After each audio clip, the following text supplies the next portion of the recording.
আমাদের prime minister জনাব তারেক রহমান তার রক্ত মাংসে যা আছে সেটা হলো জনগণের প্রতি ভালোবাসা এবং তার পারিবারিকভাবে যেটা প্রাপ্য সেটা আছে, মানুষ দেখতে পাচ্ছে। তার বাবার যে চরিত্র ছিল জনাব জিয়াউর রহমানের, তার বহুগুণে গুণান্বিত একজন মানুষ। কাজেই তার প্রতি বাংলার 17 কোটি মানুষের যে শ্রদ্ধা, যে ভালোবাসা, সেটা তার মা তারেক জিয়ার মা খালেদা জিয়ার প্রতিও ছিল মানুষের। তার যে মাইল্ড কথাবার্তা, তার কথাবার্তার মধ্যে কোনো অশালীন ভাবটা কেউ কোনোদিন দেখে নাই। কাজেই এই জন্য তাকেও মানুষ শ্রদ্ধার চোখে দেখেছে। এবং সেম জিনিসটা শাসন এবং আচরণ দুটাই তারেক রহমানের থেকে আশা করে দেশের 17 কোটি মানুষ। সেই সাথে সাথে শাসন ক্ষমতা এবং শাসন প্রক্রিয়া সম্বন্ধেও মানুষ বিরাট একটা আশা রাখে তার প্রতি।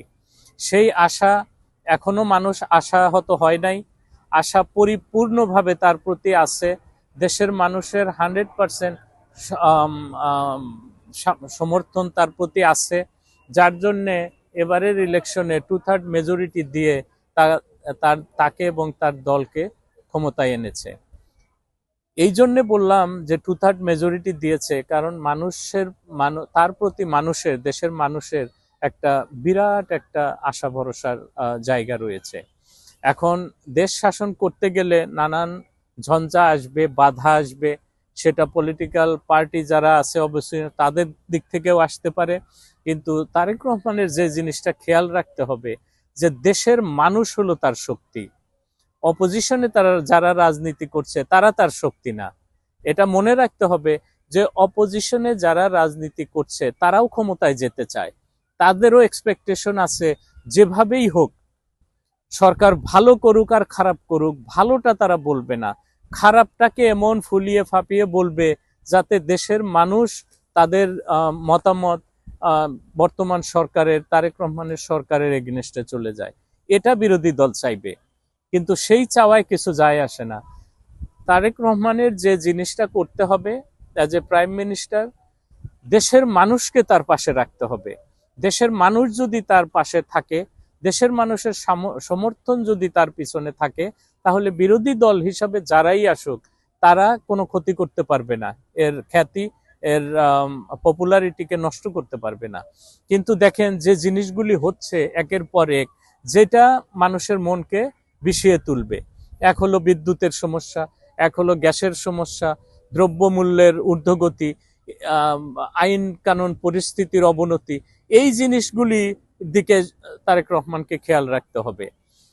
যাদেরকে নিয়ে মন্ত্রী পরিষদ গঠন করেছেন, তিনি যাদেরকে নিয়ে কাজ করবেন বলে মনে করছেন, তার কাজের পথ সুগম থাকবে বলে মনে করছেন, তাদেরকে নিয়ে তিনি সরকার গঠন করেছেন। এতে কারোর কিছু বলার নেই।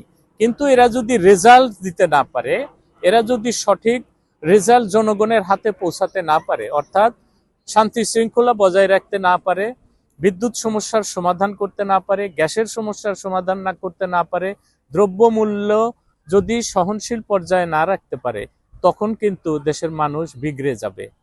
কাজেই তার প্রতি যেমন ভালোবাসা আছে, আবার মানুষের ভালোবাসা যদি উল্টে যায়, তিক্ততায় পর্যবসিত হয়, তখন কিন্তু এই ভালোবাসাটা ঘৃণায় পর্যবসিত হবে।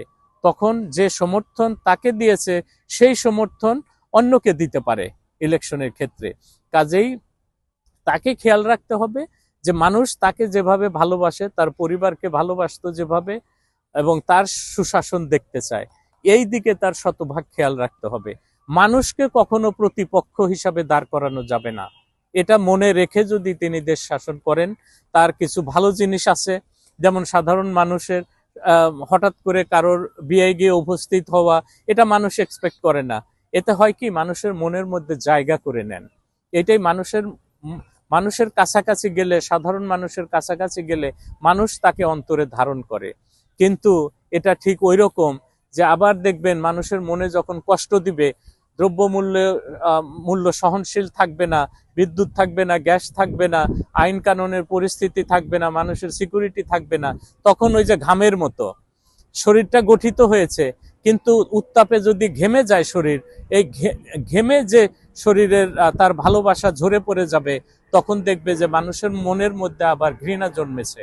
কাজেই এই বিষয়গুলি খেয়াল রেখে যদি তিনি মানুষের কাছাকাছি থাকেন, মানুষের ভালোবাসা তিনি পান, তাহলে ইনশাল্লাহ আশা করা যায় তার বাবা তার মা যেভাবে রেসপেক্ট পেয়েছেন তিনিও সেটা পাবেন। আর যদি এর ব্যতিক্রম ঘটে তাহলে মানুষের মন ঘুরে যেতে সময় লাগবে না। ধন্যবাদ।